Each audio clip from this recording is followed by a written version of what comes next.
Vamos agora falar a respeito de cálculo renal ou pedra no rim, que é uma doença que atinge mais homens na faixa etária dos 30 aos 50 anos de idade. Mulher também, mas mais os homens.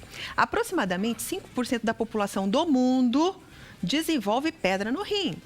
E desses, a metade tende a desenvolver cálculos 5 a 10 anos após a primeira ocorrência. E a dor, hein? Vixe, só quem tem sabe o quanto que dói, né? Diz que é uma dor tão grande que chega a provocar náusea, às vezes a pessoa faz xixi até com sangue, é terrível. A gente vai entender um pouco mais sintomas, como evitar tudo isso com o nosso médico de hoje. Tudo bem, doutor Armando Diniz? Tudo bem, Lu. Boa tarde, telespectadores. Boa tarde. Doutor Armando, para quem não conhece, ele é urologista e está aqui, abriu a agenda, porque é concorrida, para falar para a gente sobre isso. É uma doença silenciosa, dizem, né? A litíase urinária, ou a doença calculosa, muitas vezes ela não manifesta sintoma nenhum. E, às vezes o primeiro episódio é uma cólica renal, que é aquela dor que você se referiu agora há pouco, né? Que só quem teve sabe o quanto dói. Eu, particularmente, já tive a minha há muitos anos atrás. Já teve, doutor? E me lembro até hoje. Diz dói. que é igual a dor do parto, né? Não sei. Mas como o doutor é homem, nunca vai saber. Eu acho que dói. Dói bastante, sim. Quem teve uma cólica renal sabe quanto dói. Então, e às vezes ela não desenvolve nada. Já tive pacientes, e muitos colegas têm pacientes que acabam perdendo um rim, por exemplo, por um cálculo renal, ureteral, e que nunca teve sintoma.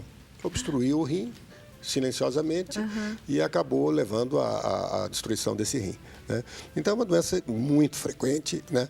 A incidência dela é muito alta, principalmente no nosso meio, calor, né? A falta de hidratação, então vários fatores que... Essa seria a maior causa? Existem alguns fatores. Primeiro, familiar, né? Existem pacientes e famílias de pacientes que são calculosos. Eles são formadores de cálculo. Então a pessoa que tem cálculo renal é um calculoso? É assim que fala? Não, é um formador de cálculo, né? Formador de cálculo. Isso é um modo como as pessoas citam, né? Então, são famílias que formam cálculo. Então, tem o pai, tem a mãe, tem o filho, tem o tio, né? Então, é um fator hereditário. O segundo fator são alterações metabólicas do organismo. O primeiro delas é a falta de hidratação adequada, quer dizer, a falta de ingesta líquida. Então, você vai me perguntar, mas quanto o paciente tem que tomar de água? Então, uma das coisas que a gente comenta e fala para o paciente é o seguinte, ele tem que hidratar o organismo de uma maneira tal que a urina dele, quando ele for urinar, saia clara. Ela tem que ser clara, ela tem que ser branca. Eu já dei essa dica aqui no programa. Se você vai fazer xixi, teu xixi está amarelo, está faltando água. Exatamente, né? exatamente. É a coisa mais fácil de se perceber. Porque você vai falar para um paciente, depende do peso dele, da massa corpórea, da massa gorda dele, da massa muscular, do calor, do clima que ele está. Então, muitas vezes, 2 litros de água para um paciente está ótimo. E dependendo do clima, do tamanho desse paciente, 2 litros não é nada. Né? Então, a maneira mais fácil dele saber se está bem hidratado é a cor da urina. Né? Bem clarinha, a urina gente. tem que ser branca. Bem clarinha. Então, se estiver amarelo ouro, amarelo concentrada, tome água. Vá lá e tome 2, 3 copos de água até ela clarear. Então, esse é o primeiro conceito. Então, a falta de líquido é um dos principais fatores que levam à formação de cálculos da litíase urinária. Eu ouvi falar que frutas cítricas ajudam a eliminar a pedra no rim. Na verdade, as frutas cítricas são elementos fundamentais na prevenção do cálculo. O citrato, a vitamina C, principalmente o citrato, o ácido cítrico, presente nas frutas cítricas, principalmente no limão, o limão é uma das frutas mais ricas em citrato, em ácido cítrico, ele leva a uma diminuição da precipitação do cálcio, porque aquele cálcio que é eliminado na urina, em vez de se combinar com oxalato, com carbonato e formar cálculos que se precipitam no parênquima, nos cálices renais, ela vai falar, o citrato de cálcio ele é solúvel, então ele é eliminado na urina. Então, é uma forma bem tranquila já de fazer uma prevenção. A ingestão de frutas cítricas, inclusive é tratamento, dependendo da situação, nós mandamos o paciente tomar um copo de limonada mesmo, fruta natural, né? Sem açúcar? Caro agora. Pode ser açúcar, adoçante, aí não tem problema. Nunca excesso de açúcar, que não faz bem.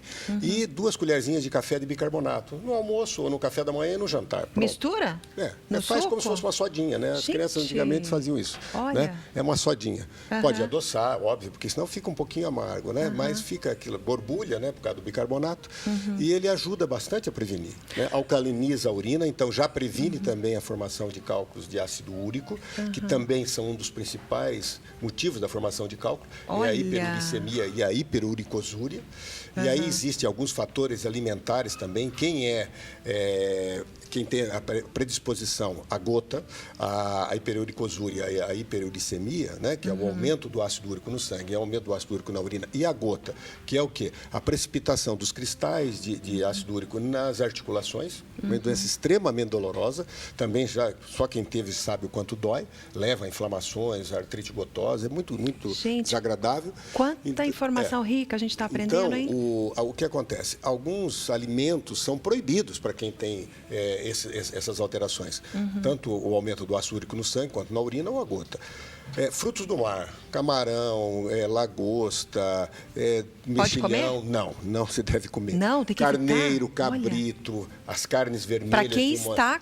Quem para quem tem quer essa propensão, tá. quem tem essa alteração. Né? Bacalhau, normalmente são coisas boas, né? Que as pessoas geralmente gostam tudo que é de comer. gostoso. Então é muito comum, às vezes, o paciente que tem gota, ele na véspera, no fim de semana, ele comeu lá um churrasco, carneiro, ou uma bacalhoada, ou uma peixada, e na segunda ou terça-feira ele tem uma crise de gota. Né? Isso é muito frequente. Doutor Armando, para evitar, então, bastante água, frutas cítricas... A principal delas, água, frutas cítricas. Segundo, leite, derivados de leite, quer dizer, leite e os seus derivados. Por quê?